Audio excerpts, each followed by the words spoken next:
Good evening, council members, and thank you very much for your patience and courtesy tonight. I urge you to vote no on the proposed ordinance. I had a whole legal pad full of reasons, and you've heard almost all of them tonight. So I'm not going to go down that road that you've already heard a lot about. But something did occur to me.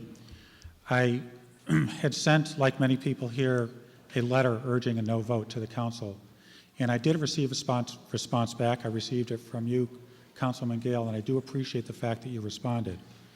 I think that there was one point made in that response that was so flawed that I really feel the need to respond to it, because I think it also could be very, very appealing to a council that is struggling with a very challenging and thorny issue. And that was the point that, well, if you're not doing anything wrong, if you're not doing the things that we're seeking to regulate, then what's your objection? Again, I think respectfully that reasoning is extremely flawed. The first reason is that there's a basic legislative principle that every legislature operates under, and that is you don't pass a law that is not necessary. Secondly, every law should be based on good information.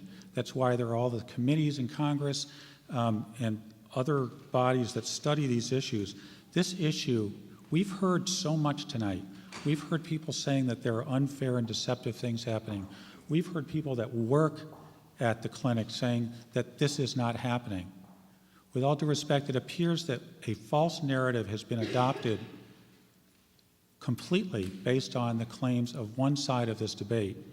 And I suggest that is not an investigation and a verification that would justify legislating. I can say that I have experience at this pregnancy center. I know Dr. Mascolo, I know Leticia Velasquez, and I do not recognize the things that have been said about them and about the center. I don't know where the claims of lies and deception come from, but they really are a mystery to me. Lastly, I'm going to just ask you to consider one other thing, and to take my word for this, that I have never abused any of my 5 daughters.